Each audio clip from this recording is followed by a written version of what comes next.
नमस्कार बच्चों। आज हम पढ़ने और समझने वाले हैं क्लास 9th एसएसटी सामाजिक विज्ञान की वर्कशीट नंबर 36 यानी कार्यपत्रक संख्या 36 को।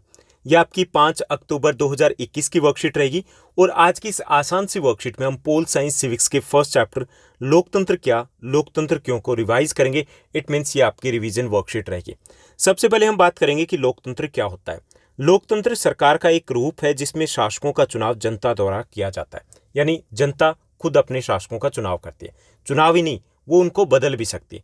People can choose there government and people can change their government. वो चूज भी कर सकते हैं और वो गवर्नमेंट को चेंज भी कर सकते हैं। अब हमने जैसे अपनी सरकार को चुना है, इलेक्शन होंगे, नेक्स्ट इलेक्शन में हमें लगा कि सरकार अच्छा नहीं करी तो उसको हम चेंज भी कर सकते हैं। तो इसके शाब्दिक अर्थ है, उससे भी हमें अर्थ समझ में आता है कि लोकतंत्र का अर्थ क्या होता है। लोकतंत्र जो शब्द है वो दो शब्दों से मिलकर बना है, लोक जमा में तंत्र। लोक का अर्थ होता है लोक और तंत्र का अर्थ होता है शासन। यानी लोकतंत्र एक ऐसी शासन व्यवस्था होती है जिसमें शासकों का चुनाव खुद जनता करती है। ठीक। अब जो लोकतंत्र होता है वो दो प्रकार का होता है। एक तो होता है प्रत्यक्ष और एक होता है अप्रत्यक्ष, यानी कि डायरेक्ट और इनडायरेक्ट होता है। प्रत्यक्ष क्या होता है कि अगर सरकार है वो हर एक व्यक्ति से पूछ करके डिसीजन ले तो प्रत्यक्ष लोकतंत्र होगा। और दूसरा है कि हम अपने प्रतिनिधि चुन ले और वो हमारी जगह पे डिसीजन ले। अब जो प्रत्यक्ष लोकतंत्र है वो छोटे देशों में संभव हो सकता है। जैसे आपके घर में आप 5, 7, 10, 12 मेंबर हो तो आपसे घर में अगर टीवी आना तो सबसे पूछा जा सकता है, भाई टीवी कौन सा लेकर के आए, किस कंपनी का लेकर के आए, कहाँ लगाएं, पूछा जा सकता है ना। अब आप तो 10, 12, 15 मेंबर हो, पूछ लिया। ये आपका प्रत्यक्ष लोकतंत्र है अगर सबसे पूछा जा रहा है। क्या पूरे देश में ऐसा संभव हो सकता है? नहीं हो सकता ना।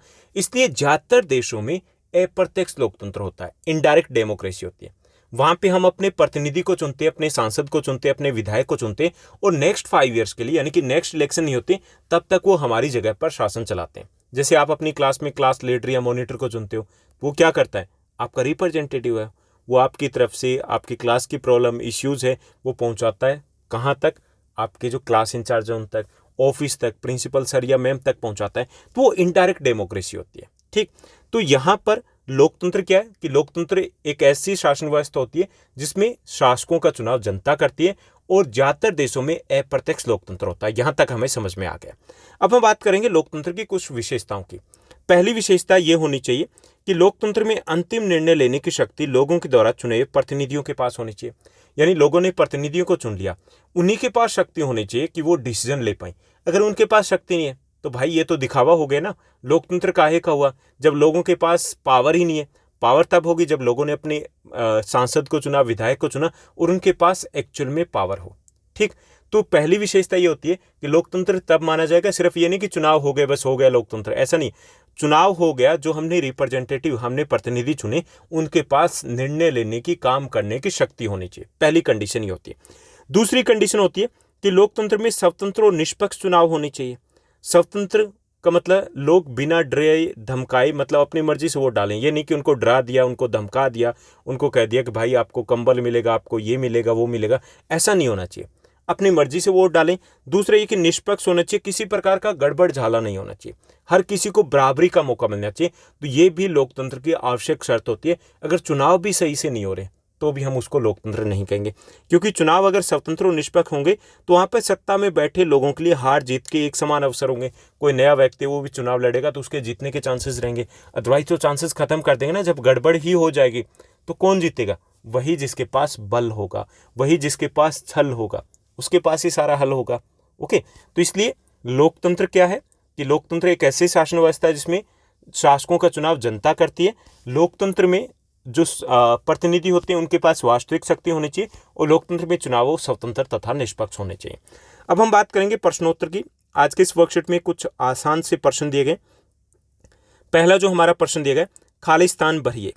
तो यहाँ पे दिए गए रिक्त स्थान सरकार का एक रूप है जिसमें शासकों को जनता द्वारा चुना जाता है। तो किसमें होता है? पहला विकल्प दिया गया तानाशाही में, दूसरा अभिजात तंत्र में, तीसरा राजशाही में और चौथा विकल्प दिया गया लोकतंत्र। तो इसमें सही विकल्प आपका रहेगा डी।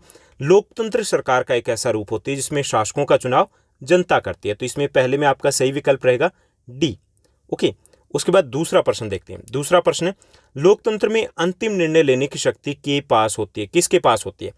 पहला विकल्प है आपका सरकारी प्रमुखों के पास होती है, दूसरा सम्राटों के पास होती है, तीसरा लोगों के द्वारा चुने गए लोगों के पास, लोगों के द्वारा चुने गए प्रतिनिधियों के पास। ओके।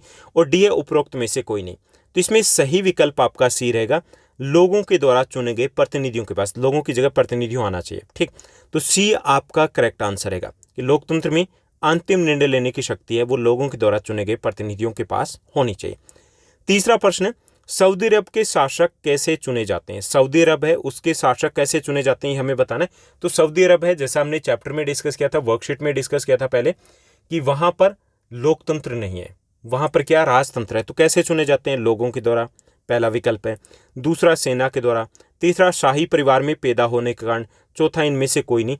तो सही विकल्प आपका सी रहेगा, क्योंकि वह शाही परिवार में पैदा होते हैं तो वो शासक बन जाते हैं। जैसे कि हमारे यहाँ पे होता था पहले, राजतंत्र में ऐसे ही होता था ना, कि बाबर का हुमायूं, हुमायूं का अकबर, अकबर का जहांगीर, जहांगीर का शाहजहां, शाहजहां का औरंगजेब, क्योंकि वो उस परिवार में पैदा हुए थे तो वो राजा बनते थे, शासक बनते थे। तो वहां पर भी राजतंत्र है सऊदी अरब में। तो वहां पर शासक कैसे चुने जाते हैं? शाही परिवार में पैदा होने के कारण। उसके बाद चौथा प्रश्न दिया गया, पाकिस्तान के जनरल परवेज मुशर्रफ निम्न में से किस प्रकार के शासक थे? पाकिस्तान में रहे जनरल परवेज मुशर्रफ 1999 में वहां के शासक बने थे, 1999 में, एक लंबे समय तक वो रहते हैं। किस प्रकार के शासक थे? पहला वो राजा थे, दूसरा वो तानाशाह थे, तीसरा वो लोकतांत्रिक शासक थे, चौथा वो कुलीन थे। तो इसमें सही विकल्प आपका बी रहेगा, वो तानाशाह थे। उन्होंने तख्ता पलट दिया था सरकार का और तानाशाह बन गए थे। तो इसमें पहले 4 प्रश्नों के विकल्प एक बार फिर से देख लीजिए।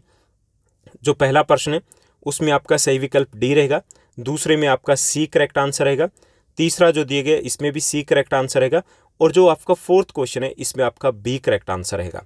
उसके बाद फिफ्थ, नेक्स्ट क्वेश्चन को देखते हैं। फिफ्थ जो आपका पांचवा प्रश्न दिया गया, पांचवा प्रश्न दिया गया, निम्नलिखित में से क्या लोकतांत्रिक व्यवस्था की महत्वपूर्ण विशेषता या विशेषताएं हैं? इनमें से कौन सी है जो लोकतंत्र की विशेषता है? पहला विकल्प दिया गया स्वतंत्र और निष्पक्ष चुनाव, लोकतंत्र की विशेषता है। दूसरा नियमित अंतराल पर चुनाव होने चाहिए, ये भी लोकतंत्र की विशेषता है। तीसरा सार्वभौमिक वयस्क मताधिकार, यानी कि सब लोगों को बिना किसी भेदभाव के एक समान वोट डालने का अधिकार मिलना चाहिए, ये भी विशेषता है।